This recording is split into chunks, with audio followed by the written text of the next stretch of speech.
រូបភាពបាក់ទំនប់វារីអគ្គិសនីនៅក្នុងតំបន់ទីបេនៅប្រទេសចិនបង្កមហន្តរាយយ៉ាងសម្បើមបើតាមរូបភាពទូរទស្សន៍ CCTV មនុស្សជាច្រើនអ្នកអាចនឹងត្រូវស្លាប់និងបាត់ខ្លួនព្រោះតែកម្លាំងទឹកហូរដ៏សន្ធាប់ក្នុងពេលភ្លាមៗគេមិនទាន់អាចដឹងអំពីចំនួនជនរងគ្រោះទេ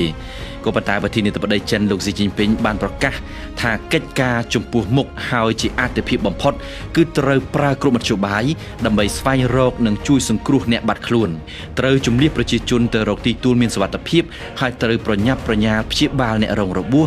ហើយបញ្ជៀសមហានិភ័យឲ្យបានច្រើនបំផុតតាមដែលអាចធ្វើទៅបាននេះបើតាមប្រសាសន៍លោកប្រមុខរដ្ឋចិនដែលត្រូវស្រង់សម្ដីដោយទីភ្នាក់ងារព័ត៌មានរដ្ឋចិន Xinhua នៅក្នុងពេលមានគ្រោះមហន្តរាយធ្ងន់ធ្ងរម្ដងអាជ្ញាធរចិនកម្រនឹងបង្ហាញអំពីតួលេខជនរងគ្រោះជាក់ស្ដែងណាស់បើទោះបីជាពុំទាន់ដឹងអំពីចំនួនជនរងគ្រោះក៏ពិតមែនតែគេជឿជាក់ថាការបាត់បង់ជីវិតមនុស្សនៅក្នុងគ្រោះថ្នាក់នេះច្បាស់ជានឹងមានចំនួនមិនតិចឡើយ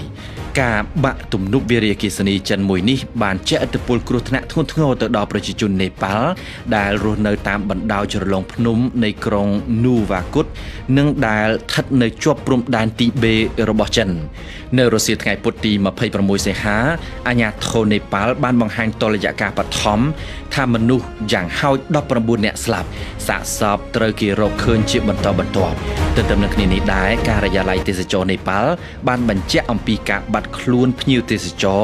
ចំនួនជាង380នាក់នៅក្នុងនោះជាង290នាក់ជាភ្ញៀវបរទេសប្រជាជននៅតំបន់កើតហេតុបានប្រាប់ទីភ្នាក់ងារព័ត៌មានបារាំង AFP ថាគេបានឃើញរថយន្តក្រុងដឹកអ្នកដំណើរចំនួន8-9គ្រឿងត្រូវទឹកគួចហូបទៅបាត់ក្រៅពីកោះប្រជុំអាជ្ញាធរគ្រប់គ្រងគ្រោះមហន្តរាយជាបន្ទាន់នាយករដ្ឋមន្ត្រីនេប៉ាល់បានចេញបញ្ជាឲ្យក្រុមទាហានចុះជួយសង្គ្រោះមនុស្សដោយត្រូវប្រគៀកស្មាជាមួយក្រុមគ្រូពេទ្យនិងបុគ្គលិកអង្គការកាកបាទក្រហម